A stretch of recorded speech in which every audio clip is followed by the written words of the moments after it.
Hi all, welcome back to Malabar. ഇന്ന് ഞാൻ വന്നിട്ടുള്ളത് നമ്മൾ തട്ടുകടയിൽ നിന്നൊക്കെ കഴിക്കുന്ന ഒരു സ്പെഷ്യൽ കുട്ടി ദോശയുണ്ട്, അതിൻ്റെ റെസിപ്പി ആയിട്ടാണ്. ഈ ദോശ വന്നിട്ട് എല്ലാവർക്കും, മുതിർന്നവർക്കും കുട്ടികൾക്കും വരെ വളരെയധികം ഇഷ്ടമുള്ള ദോശയാണ്. അപ്പോൾ ഇത് കഴിക്കാനായിട്ട് ഇനി ആരും തട്ടുകടയിലേക്ക് പോകണമെന്നില്ല, കാരണം അത്രയും ടേസ്റ്റിൽ അതേ പെർഫെക്ഷനോട് കൂടിയിട്ട് നമുക്ക് വീട്ടിൽ തന്നെ തയ്യാറാക്കാം. അപ്പോൾ നിങ്ങൾ വീഡിയോ മുഴുവനായിട്ട് കാണുക. അപ്പോൾ ഇതുവരെ ചാനൽ സബ്സ്ക്രൈബ് ചെയ്യാത്തവർ ഈ വീഡിയോ കാണുന്നുണ്ടെങ്കിൽ ആ റെഡ് സബ്സ്ക്രൈബ് ബട്ടൺ ഒന്ന് ക്ലിക്ക് ചെയ്യുക. അപ്പോൾ നമുക്ക് വീഡിയോയിലേക്ക് കടക്കാം. ഇനി നമുക്ക് ദോശ ഉണ്ടാക്കാനായിട്ട് തുടങ്ങാം. അതിനായിട്ട് നമുക്ക് വേണ്ടിയത് 1 കപ്പ് പച്ചരിയും 3/4 കപ്പ് ഉഴുന്നുമാണ് വേണ്ടിയത്.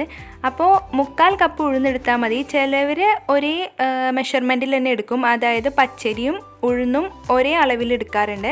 പക്ഷെ ഞാൻ പ്രിഫർ ചെയ്യുന്നത് 3/4 കപ്പ് എടുത്താൽ മതിയാകും. ഇത് നമ്മൾ സോക്ക് ചെയ്ത് വെക്കുമ്പോൾ ഈ ഉഴുന്ന് പൊങ്ങി വരും, വീർത്ത് വരും. അപ്പോൾ അതിൻ്റെ മെഷർമെൻറ്റ് കറക്റ്റ് ആയിക്കോളും. അപ്പോൾ ഇത് രണ്ടും 2 പാത്രത്തിലായി എടുത്തിട്ടുണ്ട്. എന്നിട്ട് ഇത് നന്നായിട്ടൊന്ന് വാഷ് ചെയ്യണം. അപ്പോൾ ഇത് നന്നായിട്ട് കഴുകിയിട്ട് വരാം, എന്നിട്ടാണ് നമ്മളിത് സോക്ക് ചെയ്ത് വെക്കേണ്ടത്. അപ്പോൾ ഇത് നല്ല വൃത്തിയായിട്ട് കഴുകിയിട്ടുണ്ട്. ഇനി നമുക്കിത് വെള്ളത്തിൽ കുതിർക്കാൻ വെക്കണം. അപ്പോൾ ഞാനിവിടെ 2 കപ്പ് വെള്ളം ഒഴിച്ചു കൊടുക്കുന്നുണ്ട്. ഇങ്ങനെ വെള്ളത്തിന് ഇങ്ങനെ അളവൊന്നും ഇല്ല കേട്ടോ, ഞാൻ നിങ്ങൾക്ക് കാണാൻ വേണ്ടിയിട്ട് ചെയ്തു എന്നുള്ളൂ. നിങ്ങൾക്ക് എത്രയാണോ വെള്ളം വേണ്ടിയത് അതിനനുസരിച്ച് നിങ്ങൾക്ക് വെക്കാം. 4 മണിക്കൂറെങ്കിലും ഇത് സോക്ക് ചെയ്യാൻ വെക്കാം. അപ്പോൾ 4 മണിക്കൂർ കഴിഞ്ഞിട്ടുണ്ട്. ഇനി നമുക്കിതൊന്ന് അരച്ചെടുക്കണം. അപ്പോൾ ഈ സോക്ക് ചെയ്യാൻ വെച്ച വെള്ളം ഒന്ന് സ്ട്രെയിൻ ചെയ്ത് കളഞ്ഞതിന് ശേഷം നമുക്ക് ആദ്യം ഉഴുന്ന് അരച്ചെടുക്കാം. രണ്ടും ഒരുമിച്ച് അരച്ചാലും കുഴപ്പമൊന്നുമില്ല. ഞാൻ ഇപ്പോൾ ഇങ്ങനെയാണ് ചെയ്യുന്നത്. അപ്പോൾ ഉഴുന്നൊക്കെ ഇട്ട് കൊടുത്തു. ഇനി ഇതിലേക്ക് കുറച്ച് ഒരല്പം വെള്ളം നമുക്ക് ചേർത്ത് കൊടുക്കാം. എന്നിട്ട് നന്നായിട്ട് അരച്ചെടുക്കണം. അപ്പോൾ ഇത് നല്ല ഫൈനായിട്ട് അരഞ്ഞിട്ടുണ്ട്. അപ്പോൾ ഒരു കാര്യം ശ്രദ്ധിക്കുക, ഒരുപാട് വെള്ളം അങ്ങോട്ട് ഒഴിക്കരുത്. അപ്പോൾ നമ്മുടെ ഉഴുന്ന് അരഞ്ഞ് കിട്ടില്ല, അരഞ്ഞ് കിട്ടാൻ നല്ല ബുദ്ധിമുട്ടായിരിക്കും. അപ്പോൾ കണ്ടില്ലേ, നല്ല ഫൈനായിട്ട് തന്നെ നമുക്കിത് അരഞ്ഞ് കിട്ടിയിട്ടുണ്ട്. ഇനി നമുക്കിത് വേറൊരു ബൗളിലേക്ക് മാറ്റാം.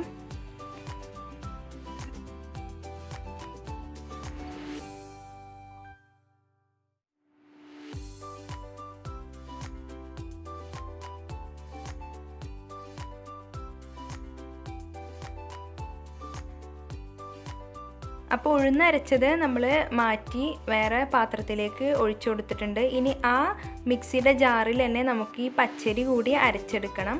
അപ്പോൾ ഞാൻ നേരത്തെ പറഞ്ഞ പോലെ വെള്ളം അധികം ചേർക്കാതെ അരക്കാൻ നോക്കുക. അപ്പോൾ നമുക്ക് നല്ല ഫൈനായിട്ട് കിട്ടും. പക്ഷേ വെള്ളം കൂടിപ്പോയാൽ നമുക്ക് അരഞ്ഞ് കിട്ടാൻ ഭയങ്കര ബുദ്ധിമുട്ടായിരിക്കും. അപ്പോൾ ഇനി ഇതും കൂടി അരച്ചിട്ട് വരാം. അപ്പോൾ ഇത് അരച്ചിട്ടുണ്ട്. ഇനി നമ്മൾ നേരത്തെ അരച്ച് വെച്ച ഉഴുന്ന് അരച്ച് വെച്ചതിലേക്ക് ഇത് നമുക്ക് ചേർത്ത് കൊടുത്തിട്ട് നന്നായിട്ട് ഇളക്കി യോജിപ്പിക്കാം.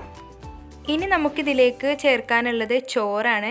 അത് ഞാനൊരു 1/2 കപ്പ് ചോറാണ് ഇതിലേക്ക് ആഡ് ചെയ്യുന്നത്. പിന്നെ അതിന് മുന്നേ ആയിട്ട് ഒരു ടിപ്പ് ഞാൻ പറഞ്ഞു തരാം. നമ്മുടെ ദോശ നല്ല സോഫ്റ്റായി വരാനും പൊങ്ങി വരാനൊക്കെ ആയിട്ട് ഈ പച്ചരിയും ഉഴുന്നും നമ്മൾ അരച്ചില്ലേ, ഇപ്പോൾ അത് നന്നായിട്ട് ഇളക്കിക്കൊണ്ടേയിരിക്കും. ഒരു 5 മിനിറ്റ് നമുക്ക് നന്നായിട്ട് ഇളക്കി കൊടുക്കണം. ഇപ്പോൾ ഞാൻ ഉഴുന്ന് വടേൻ്റെ റെസിപ്പി ഇട്ടിട്ടുണ്ടായിരുന്നു, അതിൽ ഞാൻ പറഞ്ഞിട്ടില്ലേ, ഇപ്പോൾ ഉഴുന്ന് നമ്മൾ അരച്ചിട്ടുണ്ടെങ്കിൽ അത് ഒരുപാട് നേരം നമ്മൾ ഇളക്കി കൊടുത്താൽ അതിൻ്റെ ഒരു ബെനിഫിറ്റ് ഞാൻ പറഞ്ഞിട്ടില്ലേ, അതേപോലെ തന്നെ ഇവിടെയും. ഇനി നമുക്ക് ചോറ് അരച്ചിട്ട് ഇതിലേക്ക് ചേർക്കണം. അപ്പോൾ ഞാനൊരു 1/2 കപ്പോളം ചോറ് അരച്ചിട്ടുണ്ട്. ഇനി ഇതിലേക്ക് ചേർത്ത് കൊടുക്കാം. എന്നിട്ട് നന്നായിട്ട് ഇളക്കി യോജിപ്പിക്കാം. അപ്പോൾ നിങ്ങൾ ഈ ടിപ്പ് മറക്കണ്ട. പച്ചരിയും ഉഴുന്നും കൂടിയിട്ട് അരച്ചതിന് ശേഷം ഒരു 5 മിനിറ്റോളം നമുക്കൊന്ന് നന്നായിട്ട് ഇളക്കി യോജിപ്പിക്കാം കേട്ടോ.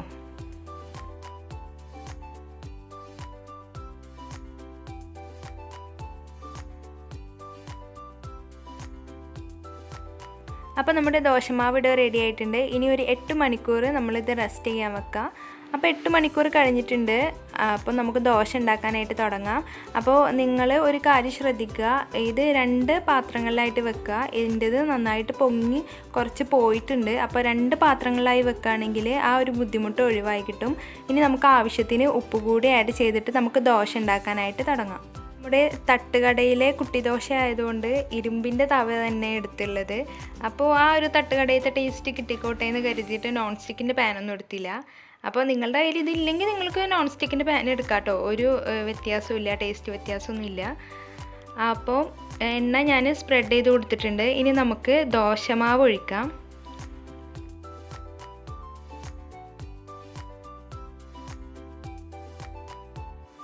അപ്പോൾ നേരത്തെ പറയാൻ വിട്ടതാണ്, ഉപ്പ് നമ്മൾ രാവിലെ, അതായത് നമ്മൾ ദോശ ഉണ്ടാക്കുന്ന ടൈമിൽ നമ്മൾ ഉപ്പ് ചേർക്കാൻ പാടുള്ളൂ. അല്ലെങ്കിൽ അത് മാവ് നല്ല കട്ടിയായി പോവും, കയ്പ്പ് വരാനൊക്കെ ചാൻസ് ഉണ്ട്. അപ്പോൾ അതുകൊണ്ടാണ് നമ്മൾ പിറ്റേ ദിവസം, അതായത് നമ്മൾ ദോശ ഉണ്ടാക്കാൻ തുടങ്ങുമ്പോൾ ഉപ്പ് ചേർക്കുന്നത്.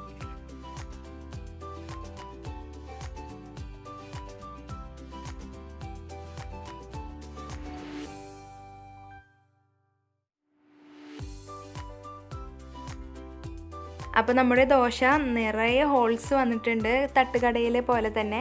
അത് എന്താണെന്ന് വെച്ചാൽ നമ്മുടെ ദോശ അത്രയും സോഫ്റ്റ് ആയിരിക്കും, അതുകൊണ്ടാണ് ഇങ്ങനെ വന്നിട്ടുള്ളത്. ഇപ്പോൾ അവിടെ കടകളിലൊക്കെ ഒന്നില്ലെങ്കിൽ ബേക്കിംഗ് സോഡ, ഈസ്റ്റ് അങ്ങനെയൊക്കെ ചേർക്കാറുണ്ട്. പക്ഷേ അതൊന്നും ചേർക്കാതെ തന്നെ നല്ല സൂപ്പർ സോഫ്റ്റ് ദോശ നമുക്ക് വീട്ടിൽ തയ്യാറാക്കാം.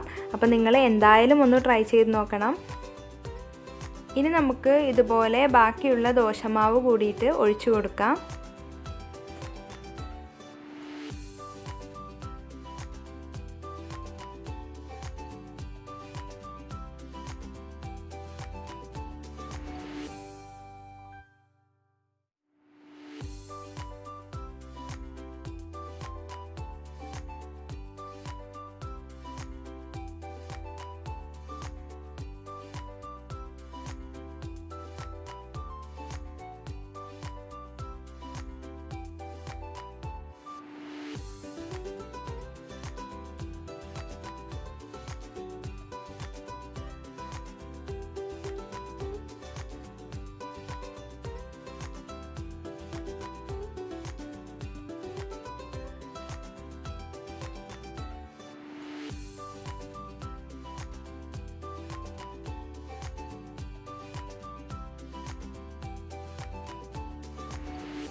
നമ്മുടെ കുട്ടി ദോശ ഇവിടെ റെഡിയായി കഴിഞ്ഞു. ഇതിലേക്ക് ബെസ്റ്റ് കോമ്പിനേഷൻ ആ റെഡ് ചട്നിയാണ്.